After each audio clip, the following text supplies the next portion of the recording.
नमस्कार दोस्तों, हिंदी की ऑनलाइन क्लासेज में आपका फिर से स्वागत है। आज का अपना टॉपिक है यण संधि। तो बिना देरी किए हुए आज अपन यण संधि की ओर चलते हैं। इससे पहले अपन ने स्वर संधि के दीर्घ स्वर संधि, गुण संधि और वृद्धि संधि का अध्ययन कर लिया है और आज का अपना टॉपिक है यण संधि। देखो, यण संधि के सिंपल से नियम है। इसका एक सूत्र भी आपने सुना होगा, ई को यण ची। तो ये देखो सीधा सरल सा नियम है कि ई के बाद में ई या बड़ी ई, इसके बाद में अगर कोई असमान स्वर आता है, असमान स्वर, असमान स्वर में जैसे ए, आ, उ, ए, आई, ओ, आओ, इनमें से कोई भी अगर स्वर आता है तो जो ई है, इस ई अथवा ई के स्थान पर ये हो जाता है। और बेटा ये बहुत सरल है कि ई के स्थान पर ये हो जाता है। अब देखिए, ई के स्थान पर ये, इसका सबसे सरल तरीका क्या है कि अपन ने पढ़ा था, मैंने अभी थोड़े दिन पहले बताया था पहले वाली क्लास में, कि जो य, र, व और ल, इनका सीक्वेंस इस तरीके से ही है। तो इनकी वाकई में अपन देखें तो इसको अगर अपन इस प्रकार लिख दें, इस प्रकार और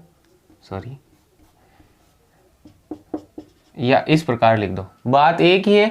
इसके अलावा एक तरीका ये भी है कि अगर इसको इस प्रकार लिख दें,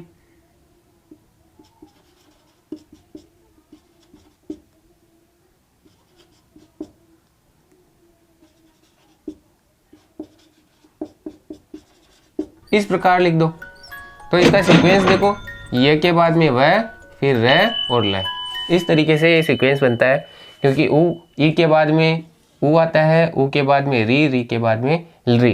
तो अपन बात कर रहे थे कि ये वाकई में किस में बदल जाएगा, ई में बदल जाएगा, र वाकई में री में बदल जाएगा, और व वाकई में उ में बदल जाएगा, और ल वाकई में री में बदल जाता है। तो यही यण संधि है। और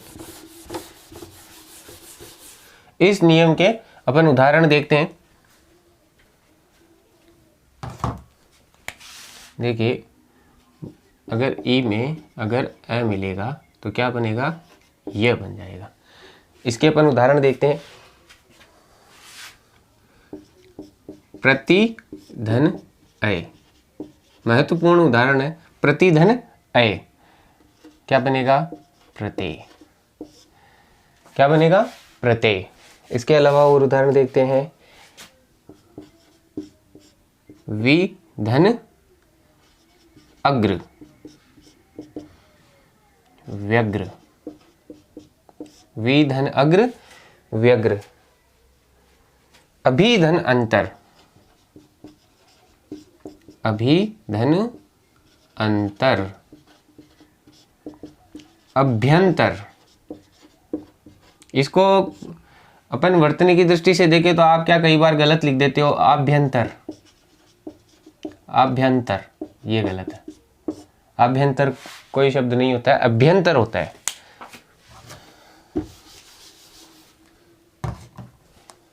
ठीक है। उसके अलावा और देखते हैं। यदि धन अपि, यदि धन अपि क्या बनेगा, यद्यपि। इससे पहले देखिए, ये इस प्रकार भी यद्यपि लिखा जाता था, परंतु अब इस दे को अपन ने, जो अपनी हिंदी भाषा है, इस हिंदी भाषा में अस्वीकार कर दिया है। जो अपने संयुक्त अक्षर आते थे उसमें इसको अब नहीं मानते हैं। अब इसको सामान्य रूप में इस प्रकार, जैसे विद्यालय भी लिखा हुआ आता है, तो आजकल आपने देखा होगा किताबों में इस प्रकार लिखा हुआ आता है। तो ये जो अपना संयुक्ताक्षर इतने दिन पहले मानते थे, तो इसको अब बंद कर दिया है। और क्योंकि इसका कारण है कि ध, घ और यद्य, इसके कंफ्यूजन के कारण लोग विद्यालय को विद्यालय लिखना प्रारंभ कर दिया था। लोगों ने विद्यालय लिखते थे, तो उसकी वजह से ये कंफ्यूजन, कोई विद्यालय भी लिख देते थे इस विद्यालय के कारण। तो इस प्रकार इस दे को ही अपने जो हिंदी भाषा है, इस हिंदी भाषा में संयुक्त अक्षरों में से हटा दिया गया है। तो यद्यपि आजकल अगर कोई लिखता है तो ठीक है, परंतु वाकई में ये अभी वैसे फॉन्ट में है नहीं, विद्यालय यद्यपि। उसके अलावा गति, धन, अवरोध, क्या बनेगा?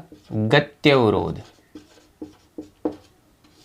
गत्यावरोध नहीं बनेगा, गत्यवरोध बनेगा। इसी के अलावा अभिधन अर्थी, आप सभी अभी अभ्यर्थी हो, अभिधन अर्थी, अभ्यर्थी, अभ्यर्थी। अब देखो इसमें और विद्यार्थी में कंफ्यूज मत होना। देखिए विद्या, देखो मैं भी वही लिख रहा हूं, विद्या धन अर्थी, विद्यार्थी। देखो अब देखना, विद्या धन अर्थी विद्यार्थी, इसमें अ में आ मिलाया तो क्या बना? आ। तो इसमें कौन सी संधि है? इसमें यण संधि नहीं है, इसमें दीर्घ स्वर संधि है, इसमें दीर्घ संधि है। तो कंफ्यूज होने की बात नहीं है। अभी इसमें ई में अगर अ मिलेगा तो ई के स्थान पर क्या बन जाएगा? ये बन जाएगा। तो इसकी वजह से यह अभ्यर्थी बना। एक उदाहरण और देखते हैं, पर्यटन, परिधन अटन, क्या बनेगा? पर्यटन, पर्यटन बनेगा। तो ये देखिए ई में अगर अ मिलाएंगे तो ये महत्वपूर्ण उदाहरण है जो एग्जाम की दृष्टि से बहुत ही ज़्यादा महत्वपूर्ण है। तो आप इनको नोट कर लें। अगला अपन उदाहरण देखते हैं, ये अगला नियम देखते हैं अपन। अगर ई में अगर आ मिला दिया जाए तो क्या बन जाएगा? या बन जाएगा। ई में अगर आ मिला दें तो क्या बन जाएगा?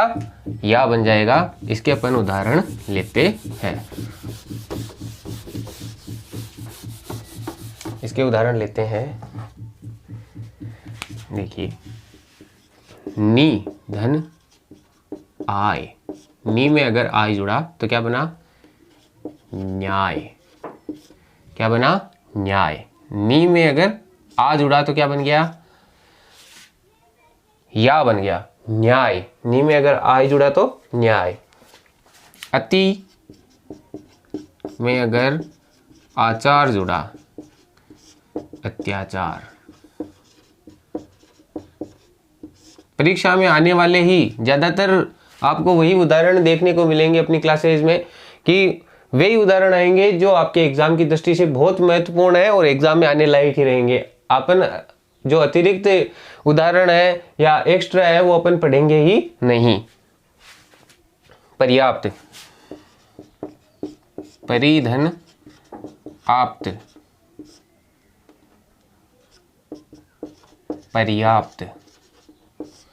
ये शब्द सामान्य जो अपन भाषा में काम में लेते ही हैं, पर्याप्त वगैरह अपन पढ़ते ही रहते हैं और इन्हीं के उदाहरण अपने को देखने को मिल जाते हैं। फिर बाद में परीक्षा में अपन कंफ्यूज हो जाते हैं, तो अपने को कंफ्यूज होना नहीं है। अभी धन आस, अभी धन आस, क्या बनेगा? अभ्यास, क्या बनेगा? अभ्यास। और देखते हैं अधि धन आपक, क्या बनेगा? अध्यापक। अधि धन अयन, क्या बनेगा? अध्ययन। यहाँ पर कंफ्यूज होने की जरूरत नहीं। कुछ बच्चे अध्ययन को इस प्रकार ही लिख देते हैं, ये एक ये लगाते नहीं है और केवल इतना लिख देते हैं, तो ये गलत है। अध्ययन इस प्रकार लिखा जाता है। क्योंकि इसमें अयन जुड़ा हुआ है तो अधि में ई का तो ये पहले से ही बन गया और यहाँ पर एक ये और है तो इसी वजह से अध्ययन। और देखते हैं अध्यक्ष, अधिधन, अध्यक्ष तो उसी में आ गया, अधिधन आय, अध्याय, अधिधन आय। देखिए अध्याय, अध्यापक, अध्ययन, ये एक दूसरे से रिलेटेड ही है और जो रीट की तैयारी कर रहे हैं उनके लिए बहुत महत्वपूर्ण है। ये इन्हीं से संबंधित आपके उदाहरण आ जाएंगे। अधिधन आदेश, अधिधन आदेश, अध्यादेश, अध्यादेश, संसद में जारी होता है अध्यादेश। परिधन आवरण, परिधन आवरण, यह एग्जाम में आ चुका है पर्यावरण, तो ये महत्वपूर्ण है। विधन आकरण, विधन विशेष आकरण क्या कहलाता है? व्याकरण।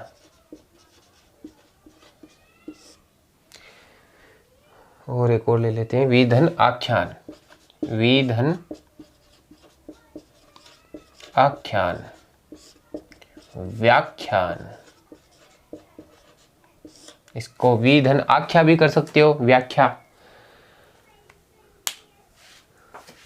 तो ये ई में अगर आ जुड़ा तो क्या बना? या, उसके उदाहरण है। आगे लेते हैं अपन,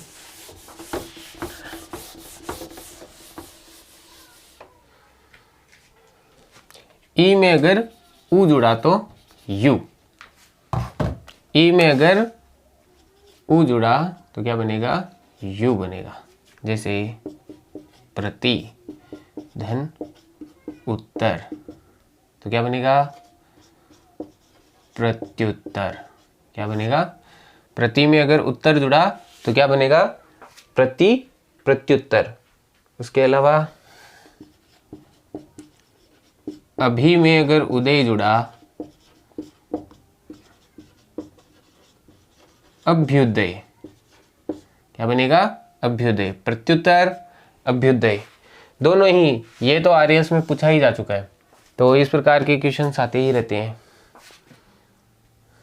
अति धन उक्ति,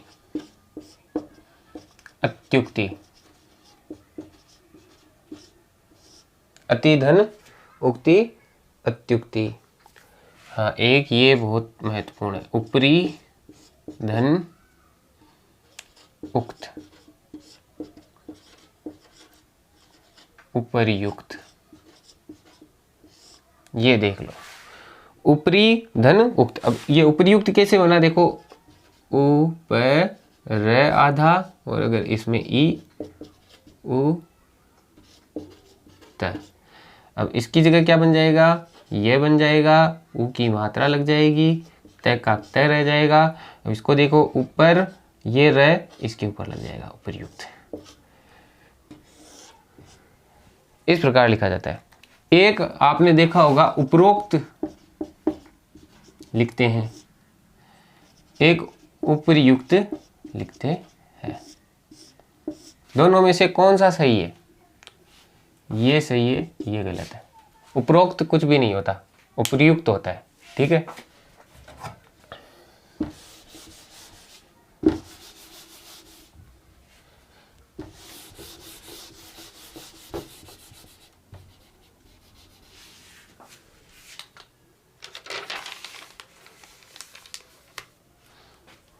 अगर ई में अगर बड़ा ऊ जुड़ेगा तो क्या बनेगा?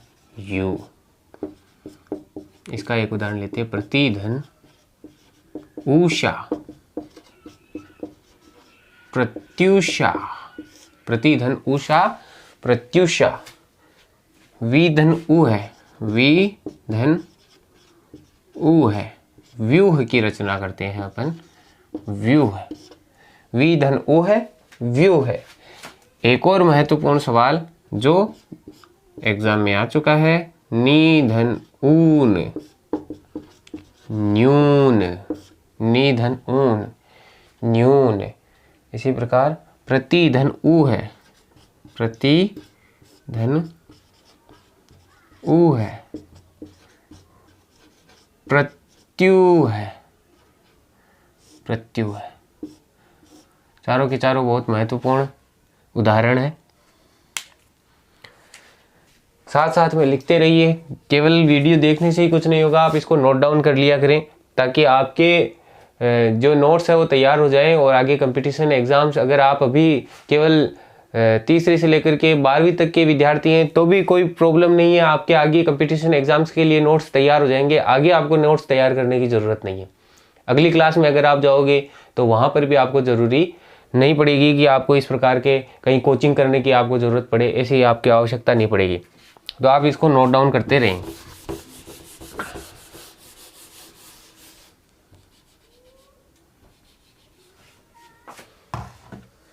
ई में अगर ए मिल जाता है तो क्या बन जाता है, ये। क्या बन जाता है, ये। देखिए कैसे, ये तो एक ही उदाहरण है। प्रति धन एक, प्रत्येक, प्रति धन एक सबसे महत्वपूर्ण सवाल है और उदाहरण है, और एक है, इसमें पता चल जाएगा। अगर ई में अगर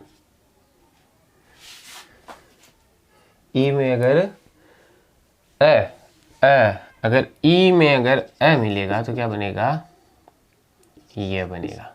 अब ये देखो, अगर बड़ी ई में, देखो यहाँ से बड़ी ई स्टार्ट हो गई, यहाँ तक छोटी ई थी। अब बड़ी ई में अगर अ मिलेगा तो भी क्या बनेगा, ये ही बनेगा या नहीं बनेगा। देखिए, नदी, नदी धन अर्पण, नद्यर्पण, नद्यर्पण, नदी धन अर्पण, नद्यर्पण। देवी धन अर्पण, देवी धन अर्पण, दिव्य अर्पण, दिव्य अर्पण। और लेते हैं उदाहरण, और ले लेंगे। अगर बड़ी ई में अगर आ जुड़ गया तो क्या बनेगा, या बनेगा। क्या बनेगा, या। इसका उदाहरण लेते हैं अपन। नदी धन आमुख, नदी धन आमुख, क्या बनेगा, नद्यामुख। क्या बनेगा, नद्यामुख, यानी नदी के सामने। मही धन आधार,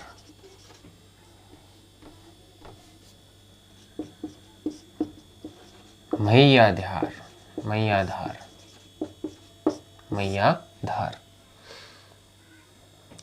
सखी आगमन, सखी धन आगमन, यानी सहेली का आगमन। इसको क्या कहेंगे, सख्या आगमन। इसको सही लिख देता हूँ।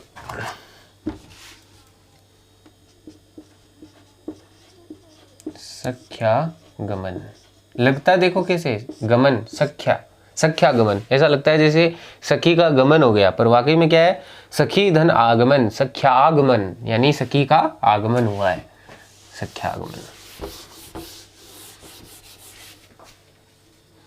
अगर ई में अगर ऊ जुड़ेगा क्या बनेगा, यू। क्या बनेगा, यू बनेगा। जैसे नारी धन उचित, नारी धन उचित, नार्युचित, नार्युचित, नार्युचित। इसी प्रकार अगर ई में अगर ओ मिलेगा, ई में अगर ओ मिलेगा तो क्या बनेगा, यौ बनेगा। क्या बनेगा, यौ बनेगा। इसका अपन एक उदाहरण ले लेते हैं। वाणी धन औचित्य, वाणी धन औचित्य, वाण्योचित्य, वाण्योचित्य। आगमन किसका हुआ है? ये का। किसकी जगह? ई की जगह। तो यही महत्वपूर्ण बात है। अपना दूसरा इसका नियम देखते हैं। यण संधि का दूसरा नियम क्या है? यहां पर अगर ई की जगह अगर ऊ होगा, ई की जगह अगर क्या होगा? ऊ या बड़ा ऊ होगा, और उधर असमान स्वरों में अगर ऊ और ऊ को तो हटा देंगे और ई या बड़ी ई लगा देंगे। तो ई या बड़ी ई के स्थान पर क्या? ऊ या बड़े ऊ के स्थान पर क्या हो जाएगा? वह हो जाएगा। क्या हो जाएगा? वह हो जाएगा। तो ये इसका दूसरा नियम है। यण संधि का दूसरा नियम क्या है? ऊ या बड़े ऊ के साथ में अगर असमान स्वर का योग होगा तो क्या होगा? ऊ या बड़े ऊ के स्थान पर क्या बन जाएगा? वह बन जाएगा। इसके अपन उदाहरण लेते हैं। अगर ऊ में ए जुड़ेगा तो क्या बनेगा? वह। क्या बनेगा? वह बनेगा। इसके उदाहरण लेते हैं। अनु धन अय, अन्वय। अनुधन अय, अन्वय। सुधन अच्छ, स्वच्छ। क्या बनेगा? स्वच्छ। ये भी बहुत इम्पोर्टेंट है, मोस्ट इम्पोर्टेंट है, स्वच्छ। और देखते हैं स्वल्प। सु धन अल्प, स्वल्प। सुधन अल्प। क्या बनेगा? स्वल्प बनेगा। तनु धन अंगी, ये आर्यस में आ चुका है। तनु धन अंगी, तनवंगी। आर्यस में पूछा जा चुका है, तनवंगी। अब अपन लेते हैं। अगर ऊ में आ जुड़ेगा तो क्या बनेगा? वाह, वाह बनेगा। क्या बनेगा? वाह बनेगा। इसके उदाहरण लेते हैं अपन। ये तो बहुत सरल है। सबसे इंपॉर्टेंट है सुधन आगत, सबसे इंपॉर्टेंट है स्वागत। ये आ भी चुका है और आने की संभावना है। गुरुधन आदेश, गुरुधन आदेश, गुरुवादेश। गुरुधन आदेश, गुरुआदेश। मधुधन आचार्य, मधुधन आचार्य, मध्वाचार्य, मध्वाचार्य, मध्वाचार्य। अगर ऊ या ऊ के अंदर अ जुड़ेगा तो वह बनेगा, और ऊ में अगर आ जुड़ेगा तो क्या बनेगा? वाह बनेगा। और लेते हैं इसके उदाहरण। अपन उदाहरण, महत्वपूर्ण उदाहरण होंगे उसको छोड़ेंगे भी नहीं, और जो एक्स्ट्रा फालतू के उदाहरण है उनको अपन लेंगे भी नहीं, जो एग्जाम में आने की दृष्टि से महत्वपूर्ण नहीं है उनको अपन लेंगे भी नहीं। ऊ में अगर ई मिलेगा तो क्या बनेगा? वी बनेगा। उदाहरण लेते हैं इसके। अनुधन इति, अनुधन इति क्या बनाएगा? अन्विति, अन्विति। अनु में अगर इति जुड़ेगा तो क्या बनेगा? अन्विति। अनुधन इष्ट, अनुधन इष्ट क्या बनेगा? अन्विष्ट, अन्विष्ट। दोनों महत्वपूर्ण उदाहरण है। अब अपन लेते हैं ऊ में अगर बड़ी ई, ऊ में अगर बड़ी ई जुड़ेगी तो क्या बनेगी? वी। अनु धन ईक्षा, अन्वीक्षा। क्या बना? अन्वीक्षा। महत्वपूर्ण उदाहरण है अनुधन ईक्षण, अनुधन ईक्षण, अन्वेक्षण, अनुधन ईक्षण, अन्वेक्षण।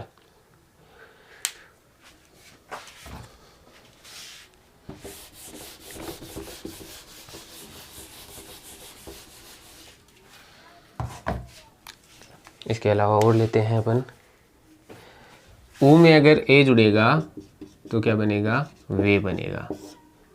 अनु धन एषण, क्या बनेगा, अन्वेषण।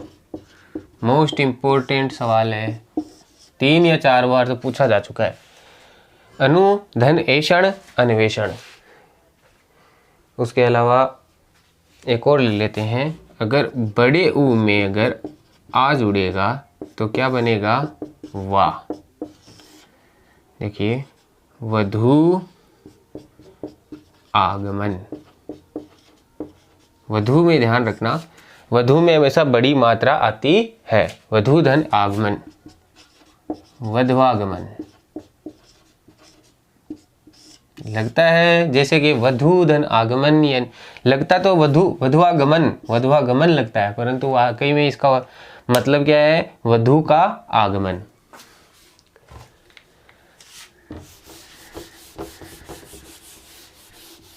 अब एक अंतिम नियम है इसका, तीसरा नियम है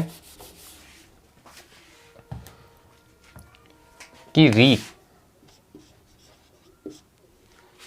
के साथ अगर असमान स्वर कोई भी आएगा तो री के स्थान पर क्या हो जाएगा, री के स्थान पर र हो जाएगा, र हो जाएगा।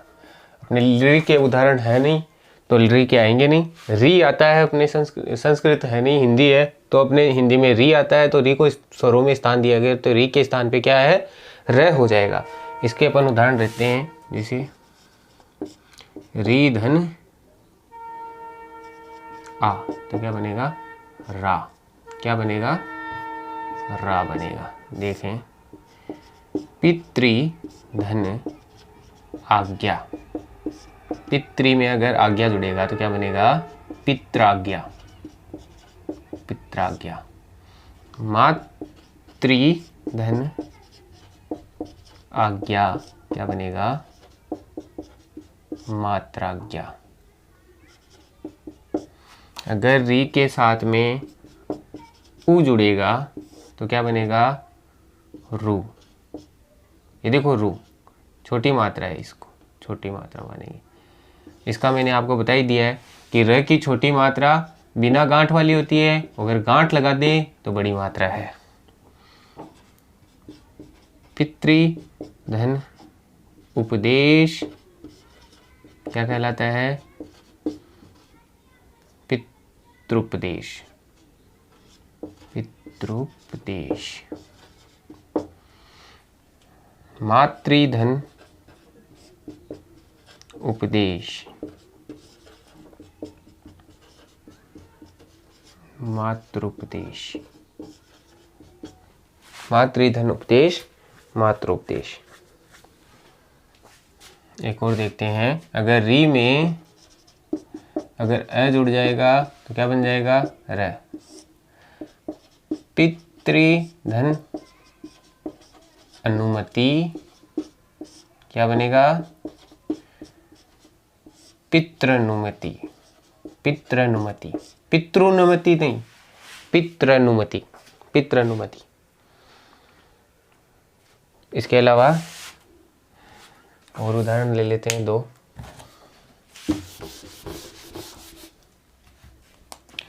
री में अगर ई जुड़ा, री में अगर ई जुड़ा तो क्या बनेगा, री बनेगा। देखिए, पितृधन इच्छा, पितृइच्छा, पितृइच्छा। मातृधन इच्छा क्या बनेगा, मातृइच्छा।